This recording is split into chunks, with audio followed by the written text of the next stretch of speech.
One of my favorite tips for people who are frustrated trying to find allocated bottles, trying to find unicorn bottles, has always been try barrel picks. I feel like barrel picks are a phenomenal alternative to trying to find the unicorn bottles.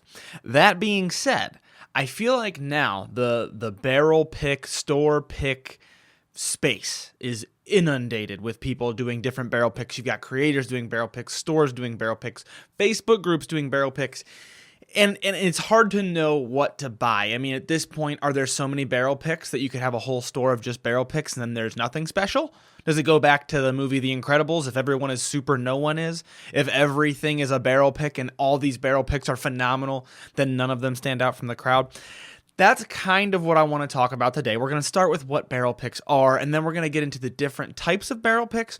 And of course, we're going to cover how do you pick a barrel pick? Which ones should you be looking for? If you're frustrated trying to find allocated bottles and you instead want to go try to find a barrel pick, what barrel pick is worth your time? Or is it just going to taste like something else from that same distiller?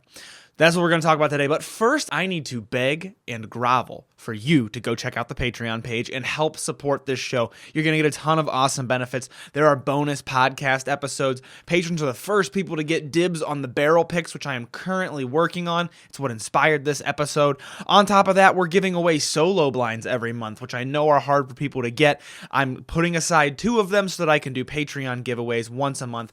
Other awesome benefits, and it's continually getting better and better as I'm getting feedback from the patrons.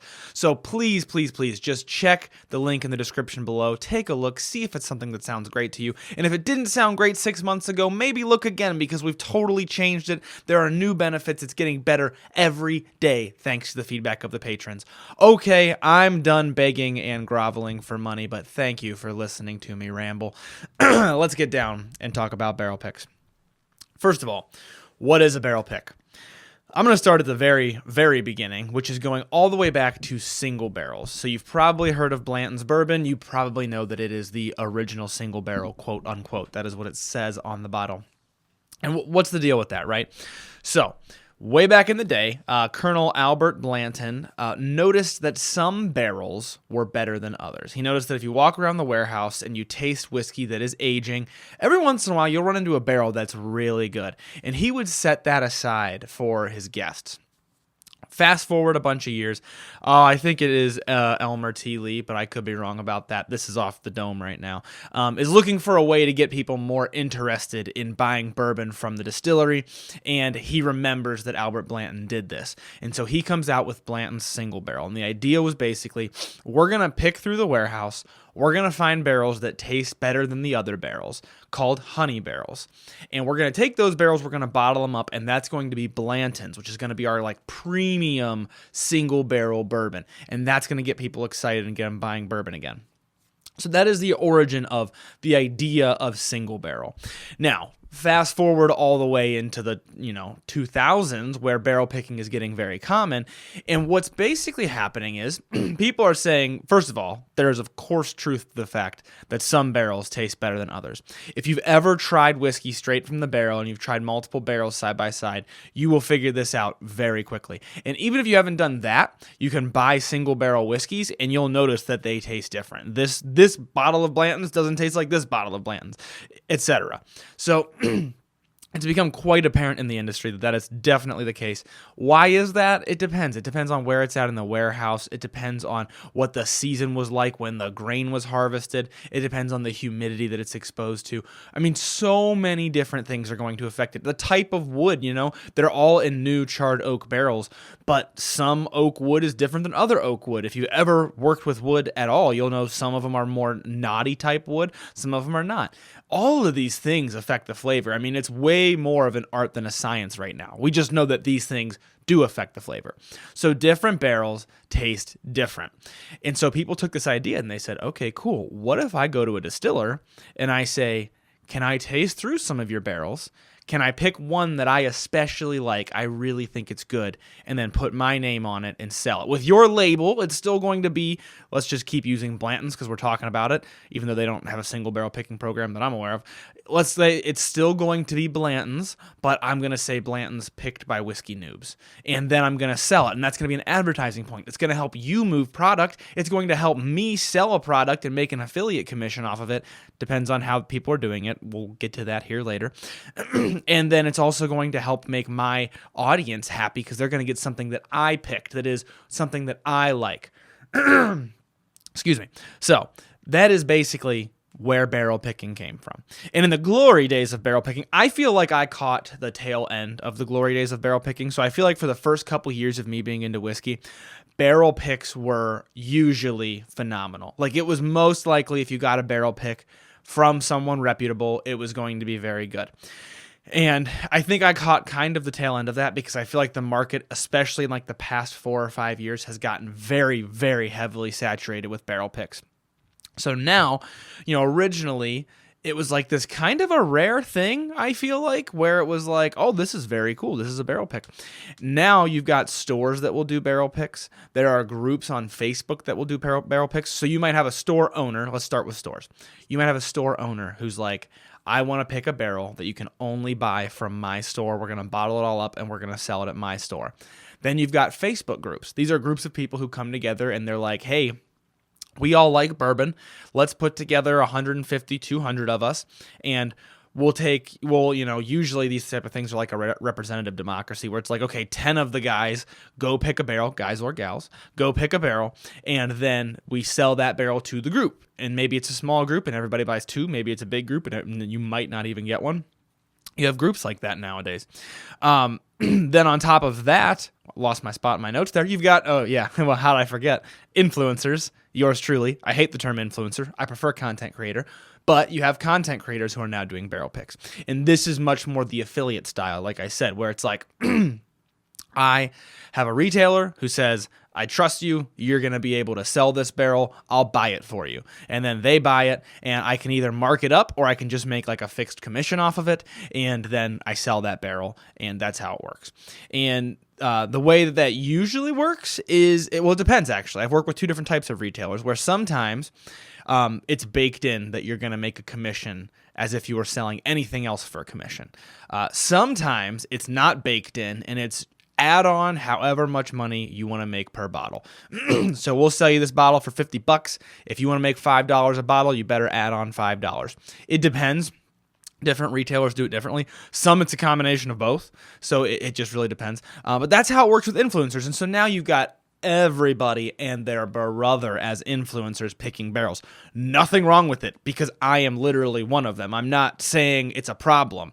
The problem is how many people are doing it. No one person has more of a right than another to do it. So it's not like, oh, these darn influencers are making it hard on me. I am one of them. It's just the problem is now the competition is heavily saturated. And I think out of all these things I'm talking about, influencers are the most heavily saturating this space. There's almost no doubt in my mind.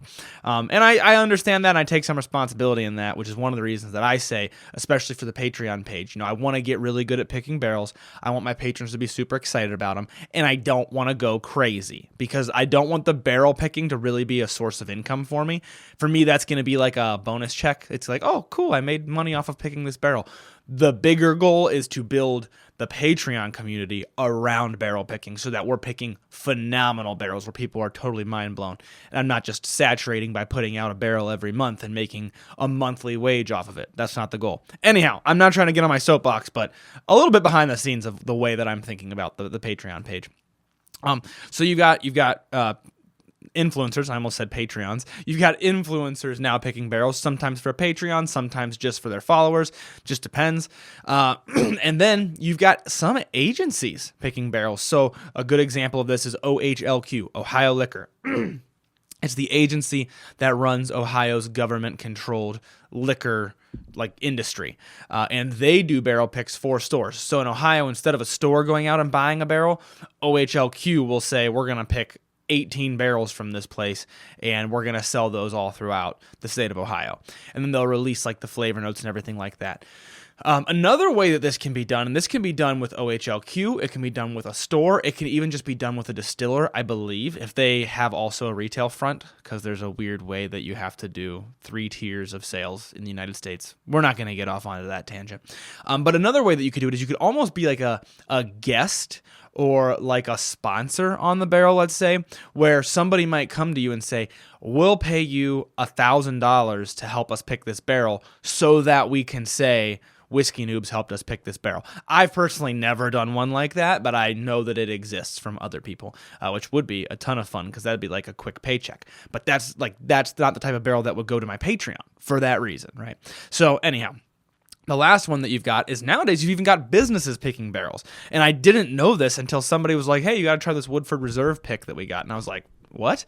And it was from a business. It was from like a deal, and it was to commemorate something in the business. I forget what it was. And so now you've got businesses also picking barrels. So you've got this huge amount of people picking barrels. And as I said, no one person has more of a right to pick barrels than another. That is not the message I'm trying to get across in this episode. The message I'm trying to get across is how you can pick one that you think you're going to be happy with, and how you can kind of sift through all the noise to find one that you're going to be happy with. And I'll say this later in the episode, but I'll say it now. That may not be the barrels that I'm picking for my followers. That it might not be the case. I think it's more important that you find someone who's going to pick barrels that you like, because I am going to tailor mine a certain way, which we'll talk about later on. And it may not be for you, and that's totally fine. But I want to help us get through the noise of the industry because the supply is getting so huge of barrel picks, and demand, it's no secret, the bourbon industry is seeing a little bit of wavering, a little bit of volatility in the demand. And because of that, there's a kind of a natural just law of mathematics, basically. There is the fact that there are only so many barrels being aged by any one brand at a time. Let's say Knob Creek. There are only so many barrels of Knob Creek 9-year being aged right now. If a certain number of those are honey barrels, what Albert Blanton was calling honey barrels, where they are phenomenal, they stand above the extra. The demand, the increase in people who are now picking barrels doesn't change. There's only so many honey barrels out there. So if you take it back to the original philosophy that some barrels are just phenomenal, the number of barrels that are just phenomenal hasn't changed. So as a result, if you're going from, okay, let's say 10 barrels in every batch are phenomenal, well, now there's so much demand that we have to do barrel picks for 20 barrels in every batch. Only 10 of those picks are going to be phenomenal. That's just the case. And so there's a lot of organizations and things that aren't taking it as seriously. Maybe it's more so just for the not trophy, but like the commemoration, the milestone. It's more so to be like, we picked this barrel, which tastes okay, to commemorate this thing. You'll have some of that. But without a doubt, some of these barrel picks that are getting through are mid at best. They're not going to be great. And the reason I'm saying that is because it's almost less important. Like you're not going to have any way to just go find an amazing barrel pick. Like you're not going to be able to just say, I know that this one is one of those 10 honey barrels and not one of those 10 average barrels. But what you can do is you can but you can choose to buy from a store, an agency, or an influencer content creator who matches what you're looking for. So as an example, I tend to look for more unique barrels. I did this on the first 2 picks, which I actually keep behind me. And I will continue to do this on my picks. Some people look for, if I'm picking Knob Creek, I want this to taste like the best bottle of Knob Creek that you've ever had in your life. If I'm picking Knob Creek, I want this to taste like a really good Knob Creek that has something weird going on. I care almost more about the weird or unique thing. Excuse me. So the bottle of Blue Note Juke Joint that we picked was the first ever barrel pick that I did. Luckily, the guy that I picked it with, Chris from Bourbon of the Week, go give him a follow or a subscription because he's awesome. We were working together on this, and we were agreed that we wanted something unique. So we picked from, I think it was 4 different barrels, and one of them was just okay. One of them was really good Blue Note Juke Joint. Like it just tasted like great Blue Note Juke Joint. The other one, the one we ended up picking, tasted like Blue Note Juke Joint pretty good, pretty darn good, but it had this weird bubblegum flavor to it. It was so specific and tasty, and it made you want to keep going back because you were like, what is this? This is cool. That is the barrel that we ended up picking. And we were all in agreement, luckily, like, hey, let's not just go for the thing that tastes good, like a better version of Blue Note. We want it to taste like something you can't buy elsewhere. So that is kind of my target for picking barrels. But the point being, if you're choosing between picking a barrel from me or from any of my competition, if you don't want unique, don't buy it from me. Like that is where you can really help save yourself some money, is figure out what the person is going for. So I kind of want to reel it back just for a second and talk about how it works. I kind of briefly mentioned this, but I want to talk more about, like, I guess the behind the scenes of what is actually happening that you might not know. So the first thing is you have to either know a brand or be a part of their barrel picking program. So let's say you listening want to pick a barrel. Maybe you have amassed a following. And of course, everything I'm going to say is from the content creator perspective, because that is where I'm coming from. So let's say you're a creator. You think you've got enough of a following to do a barrel pick. So you want to pick a barrel. First and foremost, you need to have, well, actually, before you do this, you need to have someone who will sell it for you. Someone who will be the retailer who will actually buy it and will sell it. So you have to have that all set up first. But let's say you know you've got that set up, which I'll walk through in better detail here in a second. You have to know a brand. So you have to be able to get in with a brand to pick something. Now, a lot of brands, it's like open. They have a barrel picking program. You can hop on their website, you can sign up, and you can get yourself a barrel. Some brands, it's harder, and some brands, it's really, really hard. There are brands that I will probably never pick a barrel from because I just won't have access to them. Probably not ever picking a barrel of Weller Full Proof. That's probably not, I would love to, but that's probably not going to happen. So there are some brands that are really hard to get in with. And then there's those ones, there's a lot, I think a good number in the middle where they don't necessarily have a barrel picking program because they're smaller brands. They're not really worried about that. But also if you know somebody, they'll let you pick a barrel. There's a lot kind of in the middle there. So you got to find a brand or be in a picking program. Then you have to have a distributor and a retailer. And this is those three tiers that I'm talking about. In the United States, you can't sell whiskey if it doesn't go from a distiller to a distributor to a retailer. And this type of thing varies state by state. It's really weird, and all the laws are weird because of prohibition. It screwed everything up. But in general, you have to go from the distiller to a distributor to a retailer most of the time. And so a lot of times, if you're a content creator working with a retailer or working with a platform that uses retailers, they will have distribution and all these things set up already. They'll already have that figured out. And then you basically just go pick the barrel and they figure out, okay, based on the cost of distribution and the cost of retail, here's the price that we could get you this bottle for. Is that acceptable to you? And if it's really low, do you want to add money on top of that? That is basically how it works. Then the brand sends you some samples, or you can go on site. On site is obviously preferred, especially if you don't find anything that you like in the samples that you're given. But you can also have samples sent to you, which is obviously the much less expensive, time-consuming way, is to just, you get samples and or you have just these little glass bottle samples, and then you pick from those. So those are kind of your options. Then you take those samples, you taste through them, and a lot of people like myself will be tasting with patrons most of the time because I really want this to be like, I want my Patreon page to be excited about the barrel picks and be part of it, and so that it's like we're all kind of on the same page about what we're going for. I digress. You can pick them with people, and a lot of times the distillers might walk you through them, or if it's a big distillery, they might have a representative who walks you through them and is like, here's what you're tasting here, here's what you're tasting here, here's what I get from this barrel, which can be good and bad. You don't want to be influenced by somebody, but also it's nice to have somebody walk you through it, so it really depends. Then you pick one of them that you like. Maybe there's nothing in the samples that you like. You can just decline the barrel pick, which I've done on this podcast before, where we said, it was with that one dude, Ryan, and we were like, we're just not going to pick one of these. I don't think there's anything good enough. If you're in person, it's a lot easier to be like, can we just do some more samples? Can we try some more? Do you have more barrels that are ready to rock that I could try? And that is really where you really want the ability to do that. That is really where you're going to go from picking a barrel that is a little bit better than normal to picking something truly unique. And this is where I personally struggle, is because I am a people pleaser and I don't like to be like, yeah, I know you curated these 4 samples for me, but do you have any more that I can try? I as a people pleaser, I don't like doing that, but I am making it my goal now that I'm picking new barrels. I'm sorry, I got a little something in my throat today. Now that I'm picking new barrels, my goal is to not be shy with that at all. If one of the first 3 or 4 samples doesn't knock it out of the park, ask for more. And then maybe we still go back to one of those first 3 or 4 samples, but at least I try enough to know this is the best out of all these barrels. Or maybe, like I said, we just don't reach an agreement, which I've done on this show before. That's really my goal, which is really hard as a people pleaser to do that. I'm going to take a sip of water because of whatever's in my throat here, and then we're going to talk about how the money works.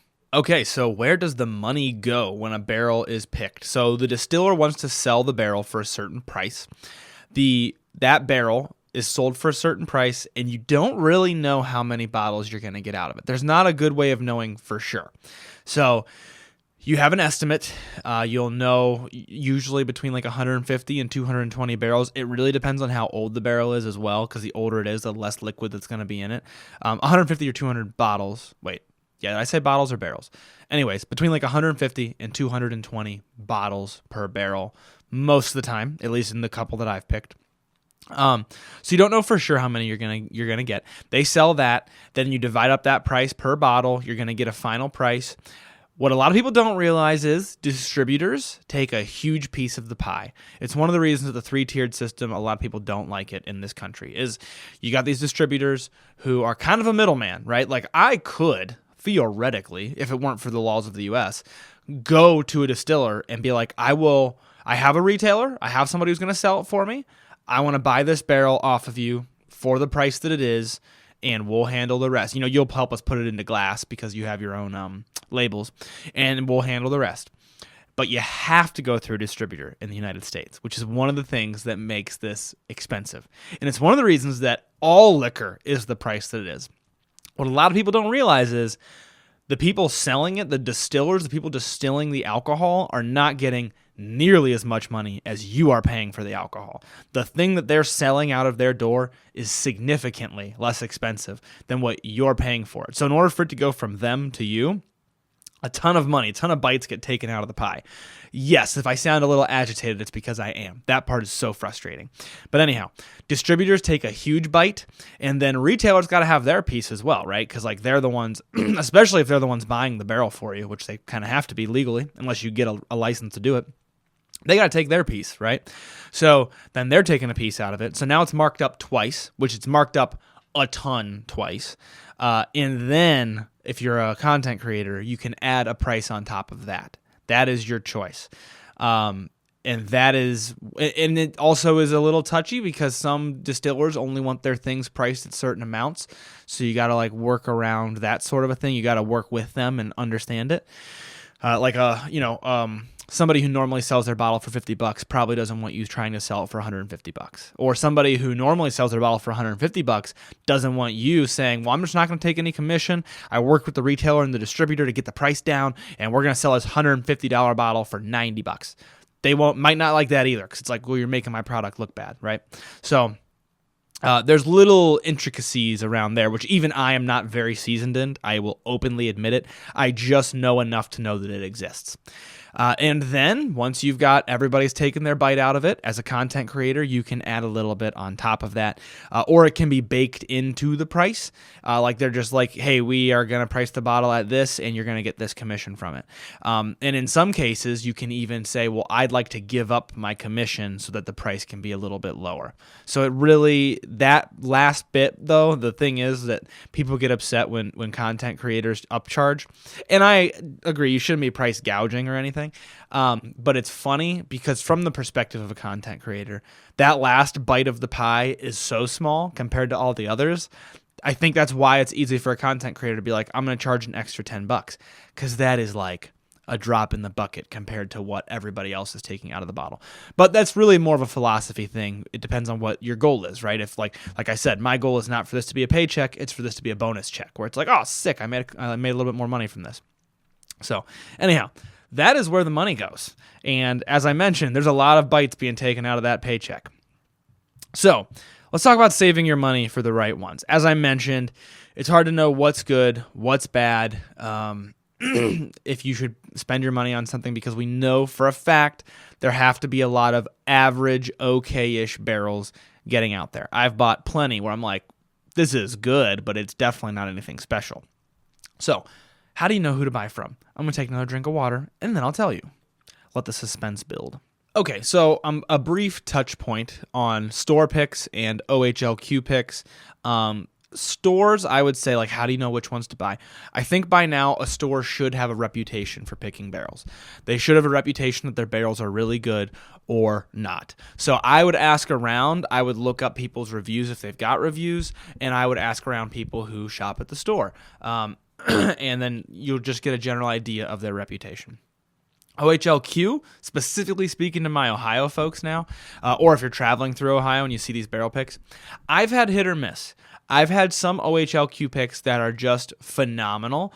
I've had some that are just completely average. So it really depends. But I will say, in Ohio, we do a single barrel Saturday event once a year where they pick all of these barrels specifically for single barrel Saturday. They usually have fun drops that go along with it, like Weller's a common one. And that's fun. It's a fun event, and I'll pick a barrel, or I'll buy a barrel pick, I should say, because it's a fun event and I want to help keep that going. But all that being said, it's a little hit or miss for me personally in my palate. And I think that's another thing with OHLQ and with stores and with people like that, and some influencers who are just trying to put out good barrel picks, is if there's no main theme, then it's going to be hit or miss for you based on your palate. I mentioned I like unique stuff.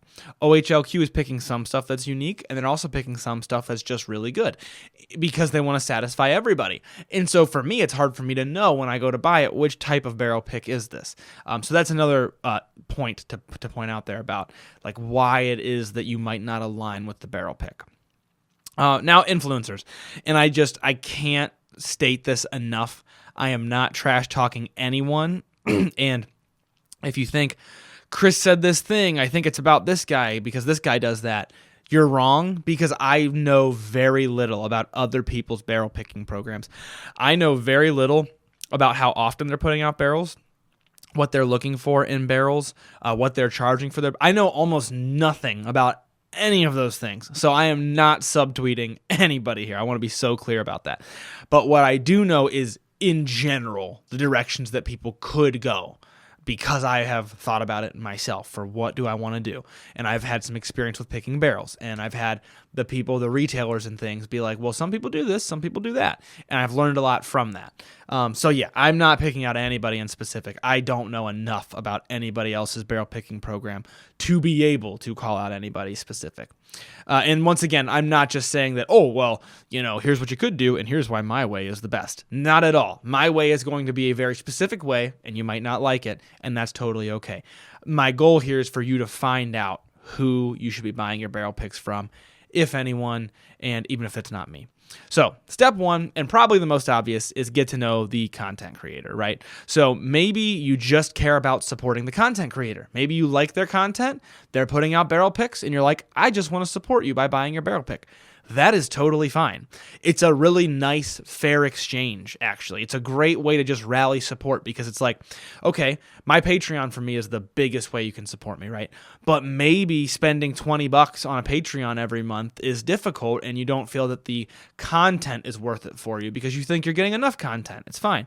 But maybe buying a bottle for a $20 markup, not that I would actually up our markup $20, but buying a bottle at a $20 markup for you might be the easier way, because you're going to get a bottle, you're only paying a little bit extra, and you don't really care what the bottle tastes like, but let's say it's a barrel pick of Knob Creek, just because I keep using that as an example. You know that you're going to get a bottle of Knob Creek, and you like Knob Creek. So as long as the influencer doesn't really, really screw it up, you're supporting them. That's totally fine.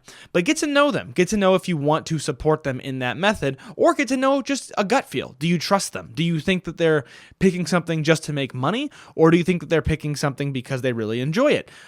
Do you get the impression that they're picking at a certain tempo in order to keep getting those paychecks, or do you get the impression that if they don't like something, they're going to walk away? Just get to know the influencer. And a lot of those questions I just asked might not matter if you're just trying to support them. And that is totally okay. Get to know them, get a gut feel. That's probably the most obvious, but I have to say it. Step 2 is a little bit less obvious. Are they involving a community?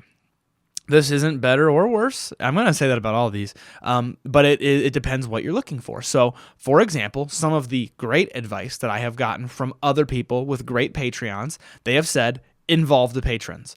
Have them help you pick it. First of all, it's awesome for them because they're like, this is sweet, I'm getting to actually pick a barrel. Huge perk. Second of all, you're keeping the barrel picks grounded. You're keeping them, this is what the group wants, especially if you have different patrons every time helping you. It's grounded. It's like, this is what we're all after. So that is one really good way if you are involved in the Patreon and you know that they're working with the Patreon. That's a great way to know that it is grounded in that community. Flip that coin if you either just want to support them or you don't want other people influencing it. You just want what that person likes. Then are they involving the community? How much sway does the community have on what they pick? Are they still vetoing barrels or is it just whatever the community says goes? Then that might change what you want depending on what it is that you're looking for. If you want to get even less obvious than that, do you usually agree with their reviews? Now, this is like the most important, so I want to take a moment. I want to pause here. If you are buying a barrel from a content creator, do you agree with their reviews? That is so important. So you might love the style of their reviews. You might think this guy is so good at reviewing. However, about 50% of the time, he'll love a bottle and I hate it. Or he'll hate a bottle and I love it. He or she. I keep saying he because I'm thinking of myself here, but this applies to everybody, right? You might want to, you would not might, almost certainly, unless you're just trying to support them, you almost certainly want this to play a huge role in whether you buy barrels from them. And this is where I say, I might be your favorite content creator. If so, thank you. You have great taste. I might be your favorite content creator, but you might not agree with my reviews very often. If that's the case, you probably shouldn't buy my barrel picks. If I say a bottle is good and you think it's bad, you probably shouldn't buy my barrel picks because I'm going to pick stuff that I think is good. Within reason, I'm going to involve the patrons and I'm going to have their help, and that's going to help keep everything grounded. But for sure, I'm still going to be steering the ship most of the time and making sure that it's something I'm comfortable putting my name on. So you got to make sure you agree with their reviews. And also, if you find a reviewer who you really agree with their reviews, and you find a reviewer who you consistently think what they like, I want to buy their barrel picks, read through some of their reviews or listen to some of their reviews and get an idea based on bottles that you have had. When they say X, for me, it's Y. Whenever Chris says caramel, that is what I usually consider brown sugar. Whenever Chris says banana, I'm actually getting a chemically taste from it. Whatever. Like, you want to get to know their tasting notes. If this is like expert level, right? This is like X Games mode. You want to make sure you're really getting a bang for your buck with barrel picks. That is what I would do. I would like legitimately study their content. And then when there's a barrel that they say caramel, pecan, and banana, I know that for me, I'm going to love that because anytime they use those specific notes, it's something that I like. That is like advanced level, but if you want to get serious about finding the right ones, then that's a great way to go. But in general, the light mode of this is, do you usually agree with them or not? If you usually agree with them and they recommend stuff and you go buy it and you're like, this is phenomenal, thanks for the recommendation, you're probably pretty safe to go with a barrel that they picked, as long as they're staying true to it and they're not just like cranking out volume. So that is easily the most important. And this is also where having a market of influencers can be a good thing. So I mentioned in the beginning, it can be a bad thing because it oversaturates things. There's only so many honey barrels to go around, right? The good thing is there's only so many honey barrels to go around, but there's tons of different barrels to go around. Now, you have all of these creators in the marketplace, all doing barrel picks, and you're not going to agree with some of them. So rather than being like, who's picking the best barrels, you have the opportunity now to say, who do I agree with? And if they're picking barrels, I'm probably pretty safe to buy those barrels from them. And that's a pretty cool thing that we have these days. And that's one of the reasons that it's actually really helpful to have all these creators and stores and businesses and all these things picking these barrels. It actually helps give you some diversity. I think that's why I made step one the trust, because you got to make sure you trust them first and they're not just in it for the money. And then step three is, do you agree with them? Because if you trust them and you usually agree with their opinions, then odds are whatever they're picking, you're probably going to like, unless they say something very specific that you know you don't like. So that is something that is really, I think step three is really, really important. So I wanted to pause and highlight that. Step four that I've got is, do they have a goal that they disclose? And this is where I mentioned, I go for unique things, but I also want the patron's approval. So sure, I go for unique sometimes, and I know this about myself. Sometimes I get way off in left field. And so that's one of the reasons that I want patrons involved in all my barrel picks, is so they can say, listen, man, this is unique, but it's not objectively good. A lot of people aren't going to like this. Or it does have this really tasty, really unique note, but man, it's so metallic on top of that like people aren't going to like this. So it really depends. Like that is my specific goal. But it depends what they're going for. Are they, once again, just going for, this is a good version of Knob Creek, this is a good version of Weller, this is a good version of Green River, I'm going to put all these out there because I know people are going to like them, and that's that. It's almost just like, for some people, I think it's almost just an elevated marketplace. It's like, I want a marketplace with all these different barrel picks you can get, and they're just a little bit better than the name brand. Like, they're going to be just a slightly better version of each of those brands. I think that's a totally valid strategy. So try to figure out what their goal is and make sure it aligns with what you want when you're buying a barrel pick. And then step five. Oh, yes. Step five is very hit or miss. Okay, so step five, I just want you to think about. I'm not making a judgment either way, and I'm going to give pros and cons, and here's why. Number five that I want you to think about is, how much volume are they outputting? Are they doing a barrel pick every week, or are they doing a barrel pick every year? Are they doing somewhere in between? For me, I think I'm going to try to do quarterly, but I'll talk about that here in a second. And here's why. So if they're doing lots of barrel picks, tons of barrel picks, the good is they have a lot of experience with barrel picks. So they are probably very good at sitting down and saying, this is the one that I want because I know, first of all, I know this is what my community is going to want. Second of all, I know that this is going to be one of the best barrels we're going to taste here today because I've tasted so many different barrels and done so many different picks. That's good. The bad is you can also get jaded. It can be like, let's sit down. Okay, we got 4 samples. This is the best of those 4. Let's sell it because I know it's going to sell. That's the bad side of it. But on the flip side of that, you got people who pick less. Like I mentioned, I'm going to stick to like quarterly. Here's the downside of that I'm going to be very candid about. I don't have a lot of experience picking barrels yet, so I really need to lean on the patrons to make sure that they're liking it. But there's a chance there's going to be some flops. There's a chance I'm going to go to sell something, and I don't quite know the flavor profile that my Patreon is going for yet. And by the way, these will be for sale to the public as well, but patrons get first dibs on it. But I might not know what flavor profile my audience wants because I haven't picked 100 barrels with them yet. So that's the downside, and I'm super candid about that. The upside is if you're picking less volume, if you're picking less frequently, you can put more energy into each pick. And that's just obvious. And that's the strategy that I plan to employ, which is I may not have nailed down, I may not know my audience well enough to taste something and go, that's them, but I can put enough energy into it because I'm picking slowly enough that I can say, this isn't good enough. I might not know exactly what my audience wants, but I know that I want it to be really, really good, and this isn't quite there yet. So there's pros and cons to both, and truly, that's just one of those things I want you to think about when you're picking somebody to buy barrel picks from.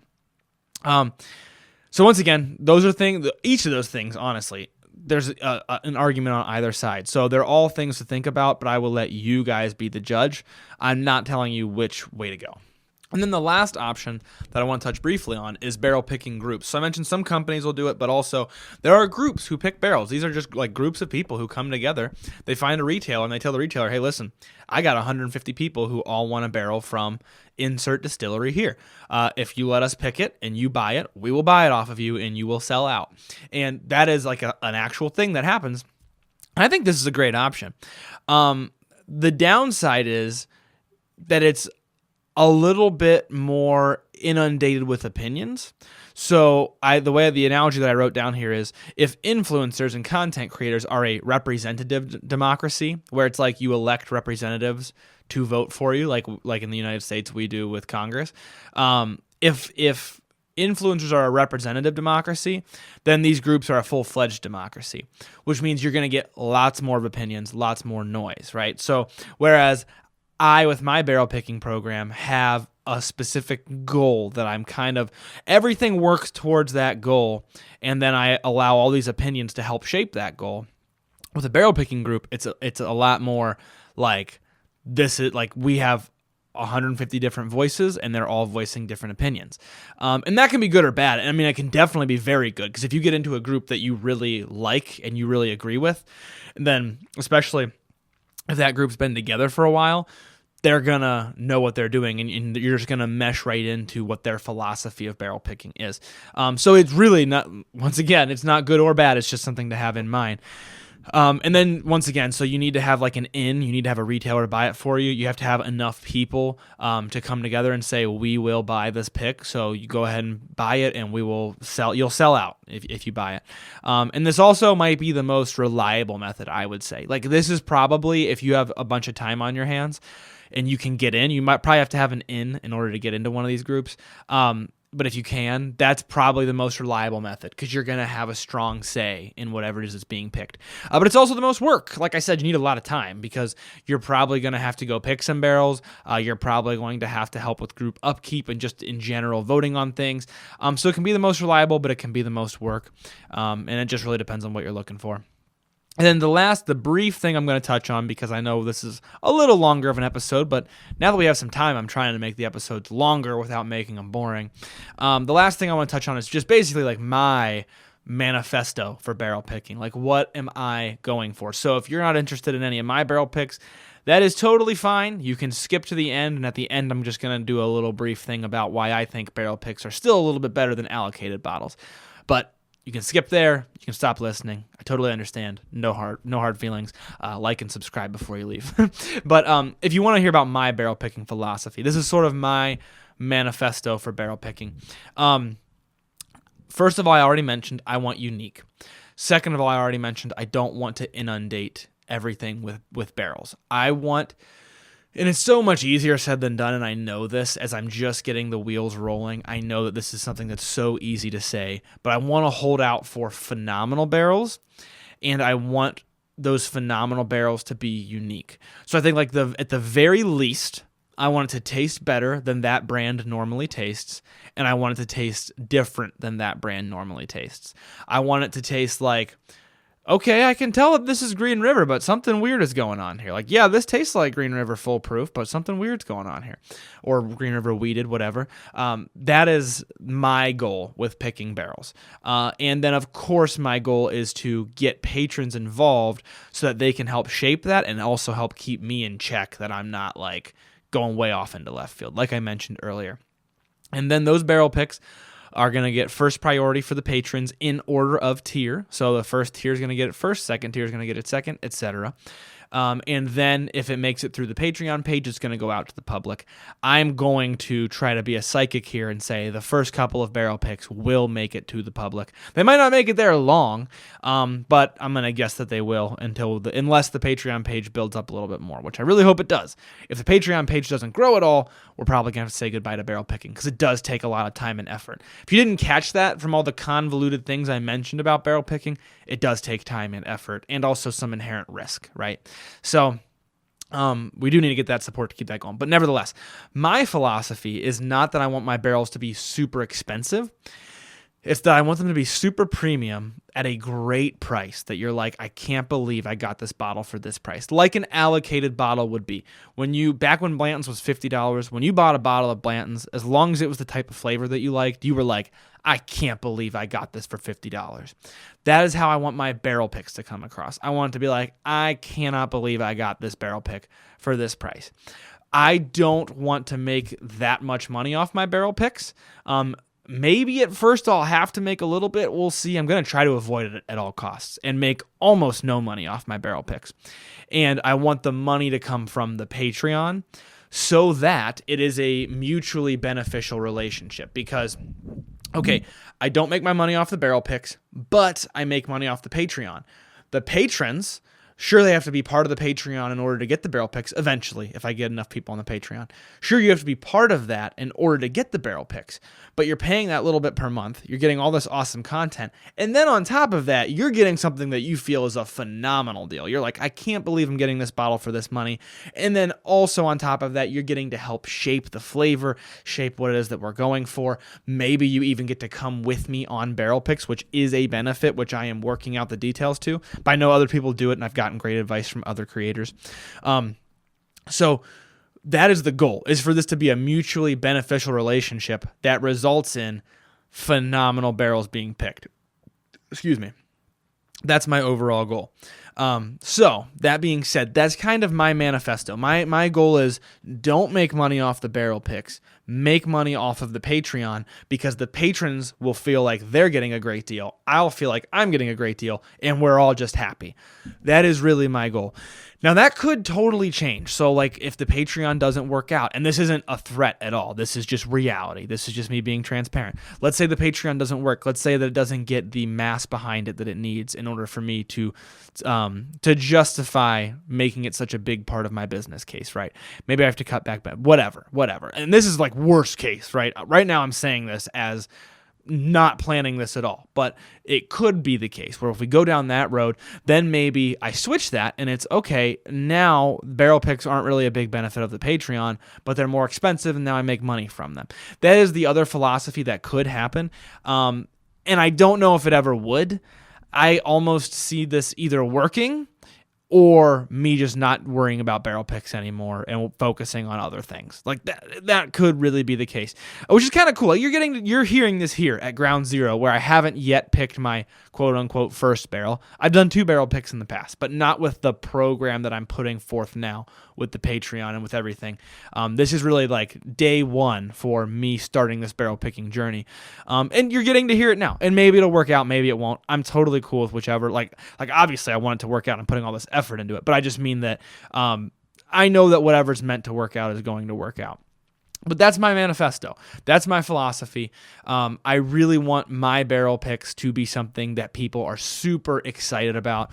As a whiskey lover, I love that butterfly feeling when you get a bottle that you can't believe you got for the price that you got it, and you crack it open and you taste it with a friend, and it's phenomenal, and you're like, I cannot believe this. I want to create that feeling for myself as well, because I'm going to obviously buy at least a couple of each of my barrel picks. I want that feeling for myself, and I want it for everybody who's a part of my Patreon, and if it makes it through the Patreon, everybody who gets their hands on it just from the general audience. That is like my real main goal here. So that's just me, and I'm sorry that was a long manifesto, but I know some of you guys really want to know like what's going on in my head and behind the scenes, and so that's a little bit of behind the scenes for you guys of what the goal is with this new barrel picking program, barrel picking philosophy that I'm kind of launching into.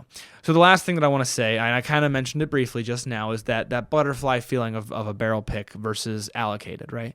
I still stand by barrel picks are better than allocated. And I think if you follow the tips that I gave in this episode, you will find barrel picks that you will be happier with than waiting for something allocated. A big lesson learned when you get your hands on some allocated bottles is they're just bourbon. Let's speak to bourbon specifically right now, because bourbon's the biggest with allocations, right? It's just bourbon. It might be a really, really good bourbon. It might be a really, really unique bourbon, but it's just bourbon, and it's really hard to get your hands on. Barrel picks, on the other hand, just bourbon, but what did I just say? Most of the time, people are looking for something unique. People are picking something because it's a little bit better than average. That's basically an allocated bottle. And better yet, you can get it from brands, and you can pick and choose which brands you want it from, which you like. I mean, I'm actually having my patrons vote on what brands we pick from, right? Like, that is how we landed. I'm trying to set up Green River right now. Peek behind the curtain. Maybe I'll cut that out if it doesn't work out. But I'm letting my patrons pick where bottles come from. So you get some say in it. And if you follow a different influencer and they're picking from this brand you really like, you're basically going to get an allocated bottle from that brand. And that's why I think barrel picks are cooler. I think they're better. And more importantly, you don't got to wait in line for them. If you're part of a community, you're part of a Patreon, or you're just part of a following, you can get your hands on them most of the time. So I don't want people to lose hope about barrel picks, because especially the creators that I've talked to, that I've gotten advice from, I think they're doing phenomenal. A couple of shout outs, actually, just because they've given me advice. And like I said, I don't know enough about their programs to know their goals, but I know enough about them as people to feel like they're doing a good job. Go check out Whiskey Weather. He's got an awesome program if you don't follow him already. His name's Brandon, and that's Whiskey Weather. And then Whiskey Bonded. I know both of those guys. So I know Conrad with Whiskey Bonded and Brandon with Whiskey Weather. They really, from my discussions with them, I think they're really trying to do a stellar job with their programs. And they have given me the advice that has helped me to try to make a stellar program out of mine as well. So we're very much going to be trying to do something similar to what those guys have in terms of methodology. Like I said, like these guys are the ones telling me, get the patrons involved, do this, do that, in order to make sure things are going properly. So go check them out, and maybe their programs are better for you. Maybe you agree more with their reviews than you agree with my reviews. No hard feelings here, man. I think those are awesome people, and I think you should support them. So that's somewhere you can get started. I know Bruzel has a huge barrel picking program as well. Might be hard to get into that one. But I don't know him as well personally. But just to name some places you can go look and see different philosophies. Or, like I said, head over to the Patreon. It's right down in the show notes. Check it out. And it's always changing. It's changing every week based on feedback. Hey, could you do this and make it better? Hey, could you do that and make it better? You guys like this benefit, we'll do more of it. You don't like that benefit, we'll do less of it. Stuff like that. So it's always changing. Please go check it out. And please go check out those other creators, because I think they're phenomenal. And don't get discouraged if you can't find allocated bottles, because I personally think you're better off finding a barrel pick that's going to suit what it is that you're looking for. That's all I've got. I can't beat this dead horse any more possibly. So hopefully you're still awake. I will leave you guys with learn to drink, drink to learn. Hi there. If you're still listening to this, then I'm going to assume that you enjoyed the show. So please consider taking a moment to leave a 5-star rating or review and subscribe on whatever platform it is that you're watching/listening to this on. And as always, please, please, please drink responsibly. Cheers.